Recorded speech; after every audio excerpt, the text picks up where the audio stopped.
Good afternoon. This morning when we were asked to vote about rugby, I actually deliberately abstained because I am actually French and I'm married to a Welshman. So risk management is very much part of my life, as you will see today. So you cannot have escaped the news this year.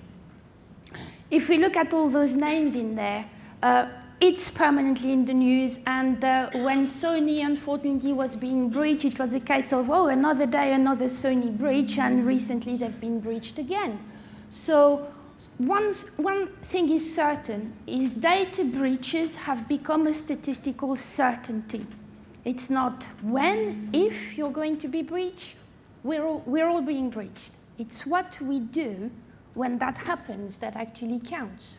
So if we look at cybercrime today, cybercrime is no longer the geek in their garage trying to play and hack into confidential systems. Cybercrime is organized. I recommend a very interesting report produced by Imperva called The Industrialization of Hacking, which produces some quite compelling statistics. Cybercrime is efficient, scalable, and very profitable.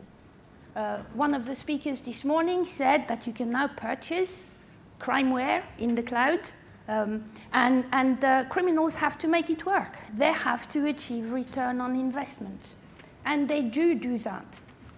So unfortunately, what we observe in the industry, not only in the Barclaycard portfolio of businesses, which is 100,000 merchants accepting credit cards, but in businesses at large, is organizations on the main have inadequate security practices.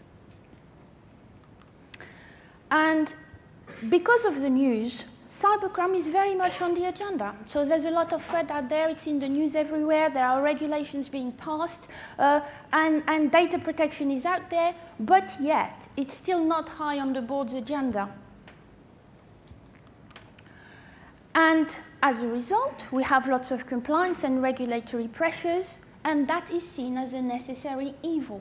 Not because we need to do it, not because we want it, but just because it's the law or it's the regulation. And therefore, I'd better do it. So when we consider where we are now, in 2015, there'll be more interconnected devices on the planet than humans. And devices are many, and God knows what we'll have in 2015. But laptops, netbooks, mobile phone, printers were mentioned today as well. And one thing is certain, is every year we share more of ourselves online. Lots of social networks, and we're so prepared to share that information without actually really thinking about what we're doing. And each time we do that, we actually trust the organization that maintain that information on our behalf. And that is very serious, because if you look at the Marks & Spencer's breach that happened earlier on this year, the Marks & Spencer's brand was in the news. The text of the article said the breach was at the third-party provider Epsilon. Yet, everybody remembers Marks & Spencer's, nobody remembers Epsilon. Furthermore, if we look at the cloud, and if we take the NIST definition of the cloud stacks, so we've got infrastructure as a service, platform as a service, and software as a service. The lower down the stack you go, the more security responsibilities you have. And one thing is certain, that is contractual relationships and contractual liability clauses with your third-party provider to whom you entrust your infrastructure or information are absolutely crucial. And this is, for example, one of the things we do at Barclaycard. I've had my legal department produce a third-party contract addendum, which is actually 3 pages long, that our customers can actually use when renewing contracts. So generally, when I say that to an audience, everybody makes note to actually come and call me and ask me for the third-party contract addendum. It is important. Otherwise, you have no liability shift. Let's be clear. I work for an acquiring bank, and we acquire for 100,000 merchants. If a data breach happens, the card schemes, and that would be Visa and MasterCard, would actually bill me. Because they say, it's your merchant, it's your risk. What do I do when they bill me? I actually pass that back on to my merchants.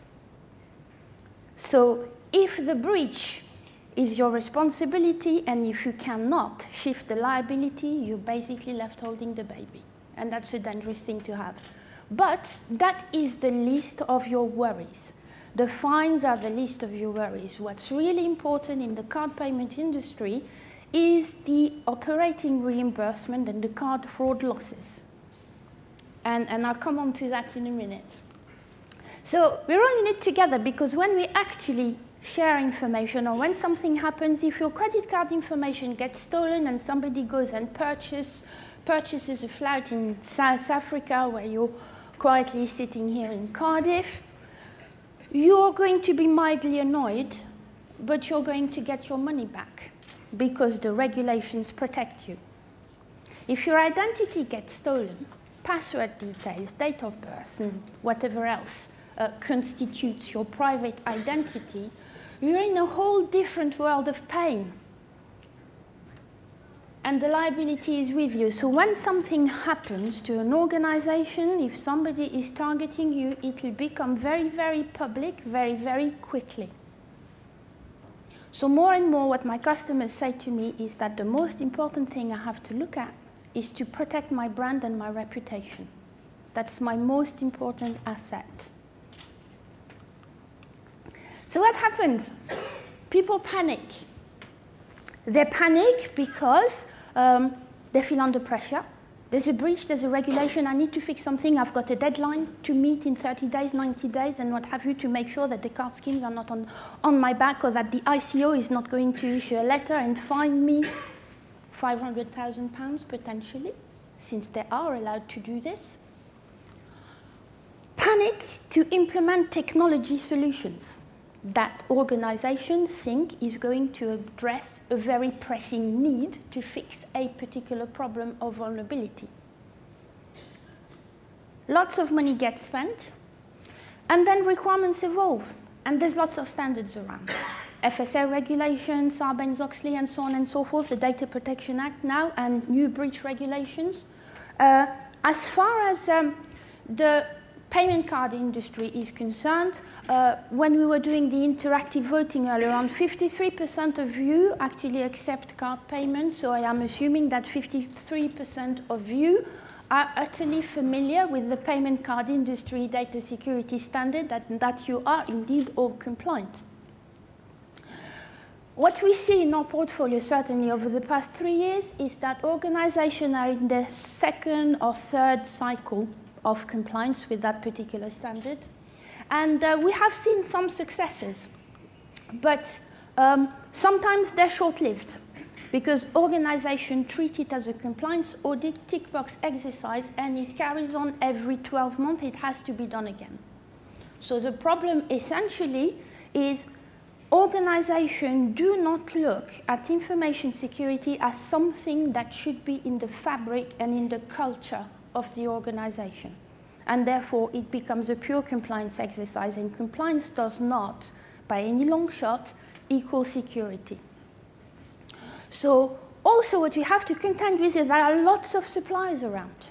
And when James did his presentation earlier on with the malware and the little padlock saying safe and secure or fraud protected, lots of organizations will say to you that their organization can be trusted because they are secure. What confidence have you got in that claim? For those who are in the payment card industry value chain, and I'm include any kind of third-party provider, potentially web developers, web hosts, can they actually claim that they are PCI DSS compliant? And some do, indeed, and some use PCI DSS compliant as a unique selling proposition.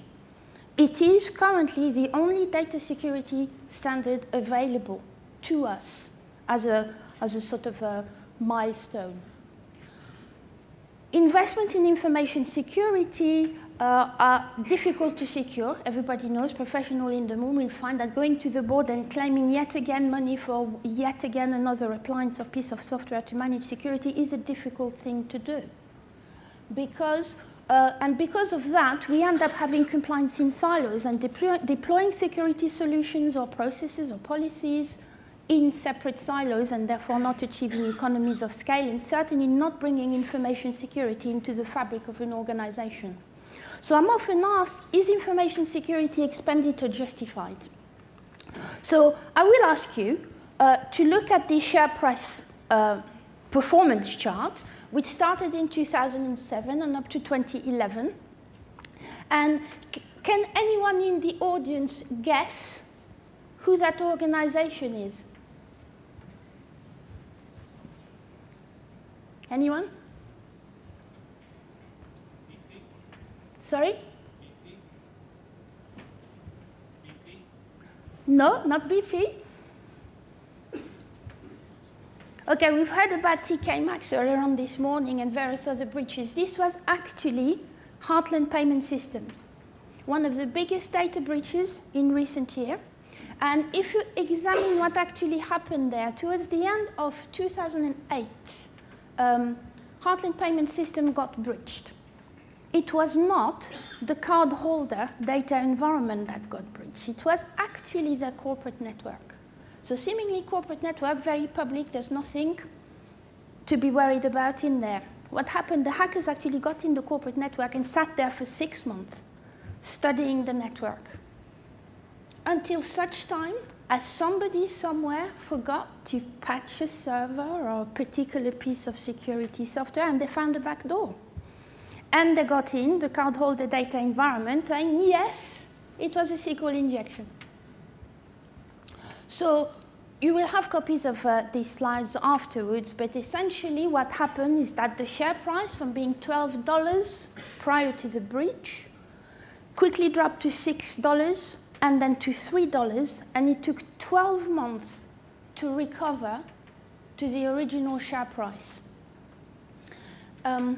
So quite a compelling case in this instance. Admittedly, it was a very large data breach, but one thing can be said about Heartland Payment System. They probably are now the most secure payment processor in the world.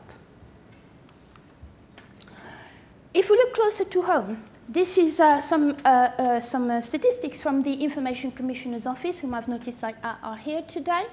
And essentially, as far as public social concerns go, protecting personal information is as high as preventing crime, 94%. The Information Commissioner's Office, as I mentioned earlier, also endorses the PCI DSS.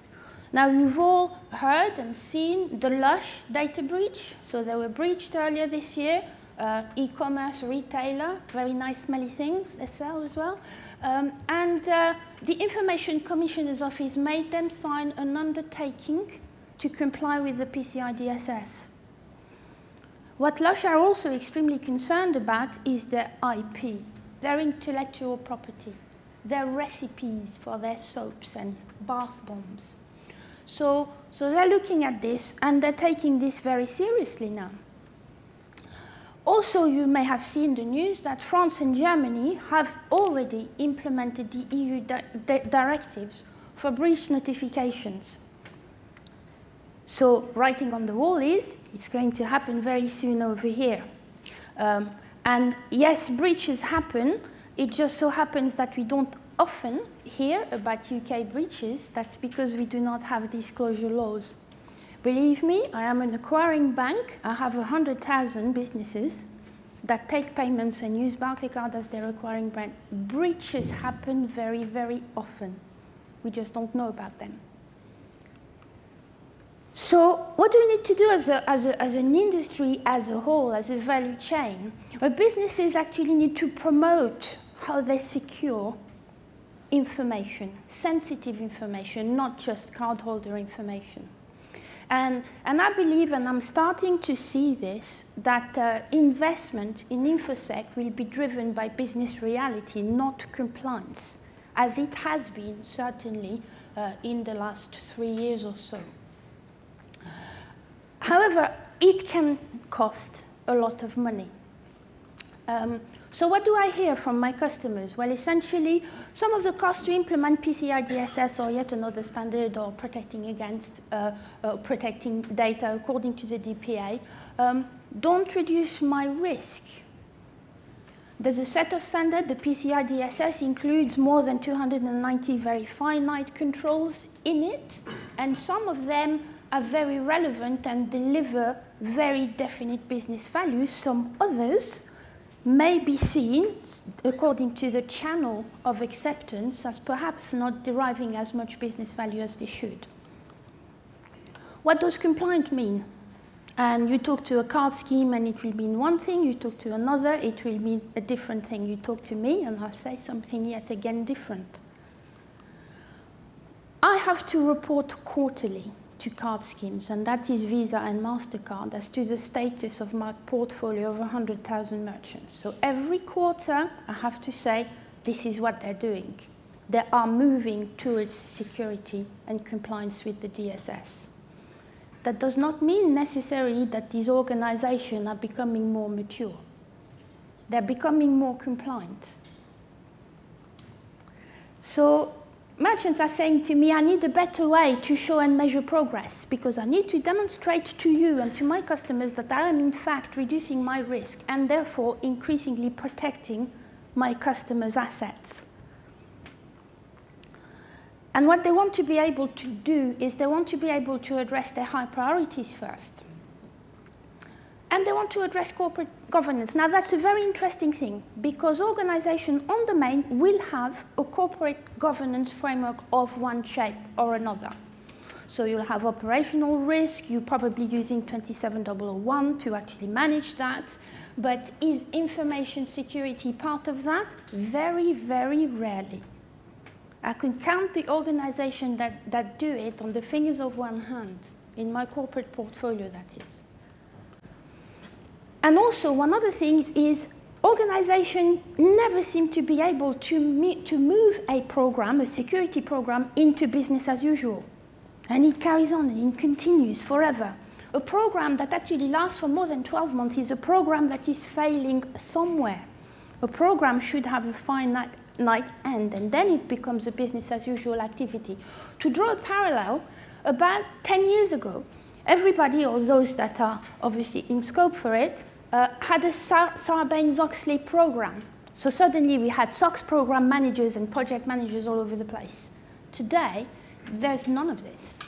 There's no SOX programs. And the reason behind that is because Sarbanes-Oxley is now part of corporate governance. I predict this is what will happen with the PCI DSS as well. And first and foremost, organizations want to protect their brand. Increasingly, and this has happened in the last 6 months, PR departments are actually brought in to the discussions on information security policy. And this is going to happen increasingly, because you have to be prepared with a message. Should a breach happen, how do I respond to it? In terms of compliance, for those who are interested in the particular sector, compliance is certainly increasing. That also means that security on the main is also increasing. We certainly have seen that in our portfolio by the reduction that we have been experiencing in data breaches. And I cut these figures in September, and there is substantial progression since January of this year in the various sectors, except the public sector. I'll let you draw your own conclusion. So data breaches are a statistical certainty, and are you all ready to face the real threat? And what are those? We had a very compelling demonstration from James earlier on this morning. And what do you think the real threats are? Generally, I ask this question, and somebody will raise their hand and say something like the human factor. And that's brilliant, because the human factor is definitely what you should be worried about. Not just employees, not just contractors or staff, but people in general, your customers. And if anyone says APT in the room, beware. An angel dies in heaven each time someone says APT or advanced persistent threat. The facts are only 4% of breaches, as assessed in the Verizon DBIR report, which is the Data Breach Investigation Report 2011, also known as the gift that keeps on giving, since it gets quoted all year long, but I recommend you read it. Only 4% of breaches actually require difficult and expensive protective measures. Unsophisticated breaches. So essentially, that means that 96% of breaches were easy to do. So trying to see the wood from the tree, the Verizon report concluded that being prepared remains the best defense against security attacks. That was the conclusion of the 2010 report, and that was the conclusion of the 2009 report. Again, the same report claimed that 87% of attacks could be prevented using simple, proactive measures, not rocket science. So, malware, 80% of all data lost in 2010, and within that caseload, 81% was performed via SQL injections. You have seen, hopefully today, how easy it is to perform a SQL injection against the site. 81% of the caseload of the 80% were malware were SQL injection. SQL injections in March of this year was 10 years old. It is a very well-known attack. It is very well documented. We know exactly how to prevent against it. Web developers should actually live by the OWASP top 10 laws, very well documented. For those who are not familiar with them, I urge you actually print them and give them to your staff. Hacking represented 89% of records stolen, and 76% of these were due to lax password management and authentication procedures. That is not, again, rocket science. Sharing credentials, lots of guidelines around. Just, go on the Barclaycard side, on the Visa Europe side, or the market, there's lots. Writing your password on a post-it note and sticking it on your PC, writing it down, using admin. Default password for commercially available application can be found very, very easily on the web. Hackers use it. I won't give you the addresses. You probably can find them for yourself, but if you go on there, beware, they are actually monitored by the police. And the third point, which is my favorite one, which is most data breaches are actually not discovered by the organization suffering the breach, and furthermore, the organization probably has evidence of that breach in their logs. Also, looking at the interactive questions which we had just before my presentation, a lot of organizations are saying that they are not storing cardholder information or personal information. Do you actually know that? Do you know that it is not in your deleted files, in your Exchange servers? Did you perform a penetration test to actually have a look whether you have it or not? You'd be surprised. Organizations on the main still remain very slow in detecting and responding to incidents. So if we all accept that data breaches will happen, if a data breach happens to you, what actually matters is what do you do when it does happen? Because curbing it in an hour or in a day or in a week is very different from curbing it within 6 or 12 months. 6 or 12 months is generally what we see. When we actually get to know about a breach, or when an organization knows about a breach, it's generally months later. So we get it. So what we advise our customers, and anyone who'd like to listen, is that to take it one step at a time and to ask a few questions. Are my employees taking information outside of the organization, and how can they do this? It may be very acceptable that they do that, but you need to ask yourself the question and play some scenarios out. Can I limit access to this information to only those who need it? and please note, I'm not talking just about cardholder information, any kind of sensitive information or critical asset that you're actually looking after and care about. What types of attackers would be interested in infiltrating my systems? Which may be for financial gain, which may be for political gain or otherwise. What would they seek and why would they seek it? If any web server was compromised, how difficult would it be for an attacker to work its way to those systems containing the information? Because it's one thing to get into your environment, but once you're in, what can you do? Maybe nothing. How easy would it be to take the information out if it was actually valuable to you? And how quickly would I know that this has happened? And how can I stop it? And that increasingly is becoming very, very important. Now, talking about organizations that panic, sometimes security information and event management is seen as a silver bullet to try and resolve quite a lot of these things. And I see organizations going to spend hundreds of pounds deploying a SIM system, whereas we know full well that they haven't got basic log management practices. So if there's no basic log management practices on key assets that you care about, all you're going to do is deploy a SIM system on top of that, trying to do correlation, and it's going to fail within 6 months. And you would have spent a few £100,000 on it. And to me, that means applying a plaster to a festering wound. Fix the basics first.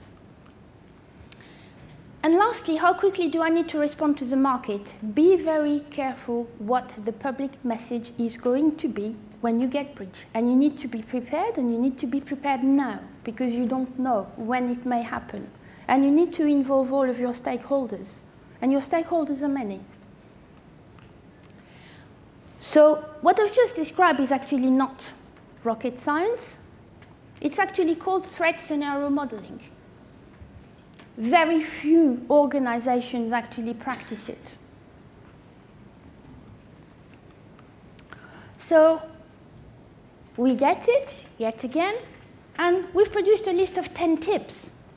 So 10 tips. First one, are you still storing sensitive data you don't need? And replace sensitive authentication data by intellectual property or whatever else it is that you care about within your organization. Are you maintaining and disseminating a security policy? And I don't mean shelfware. I mean a real proper working security policy, including usage policies and so on and so forth. Are you assessing your risk elsewhere in your organization? Are you using a risk framework such as 27001? If so, extend it. Have you established and are you annually testing an incident response plan? If you were to be breached now, do you know exactly what to do and who to talk to? Are you performing internal and external penetration testing? Do you know how your public-facing web applications are protected against new threats and vulnerabilities, and how these applications are protected against known attacks? Again, that's not rocket science. And are you sure you're not using vendor-supplied defaults on your commercially available applications? Have you deployed proper user identification and authentication management within your organization? Do staff comply with it? Do you make them comply with it? Is your asset management framework adequate? A previous presenter actually mentioned the importance of classifying data and assets. Have you deployed adequate log management procedures for your key assets? I'm not saying all assets, your key assets, the one you care about. So that's just 10 tips, and let's just have a quick sort of poll around the room. So how many of you do all of that? And I should expect you would. And that's quite scary. And people were trying to say, well, why is this happening? And if none of you, or just one, and I expect you to do that anyway, are not able to demonstrate that you actually do that, this is why data breaches happen. These are the common reasons. So what we're going to see coming on, and I'm starting to observe this in my corporate portfolio, months and years to come, increased scrutiny. That's undeniable. It will happen. It's happening now. And businesses are now going to look at risk. That's because we live in a very difficult economic climate. So organizations and businesses care about two things. First thing is profit, closely followed by revenue. So therefore, risk management is going to become extremely important. And then you have to decide that the risks you take are actually within your risk appetite threshold. So what can we learn from all of that? Well, the first thing organizations should do is understand their risk profile. What is it that I care about in my organization? And you'd be surprised when workshops of that type are actually held, information security specialists may have an idea of what their boards actually care about, which may be completely different to what the board actually cares about.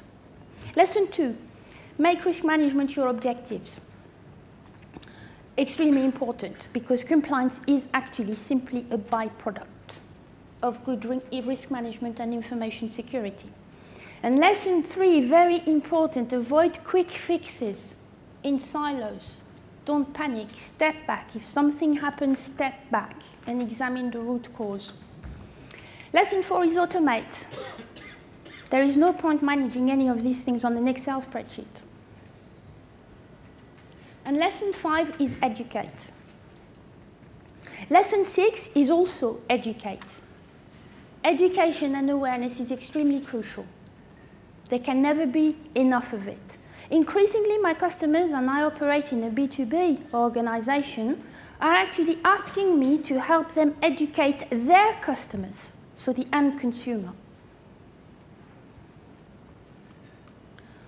So if we look, for example, at what a risk scatter diagram may look like, maybe IP is at the top of the graph for a given organization. Personal information may be closely followed by that. Cardholder information, finance, HR, medical records, whatever it is that your organization care about. But let's not forget, a risk profile for an airline is very different to the risk profile for a pharmaceutical company or a large supermarket.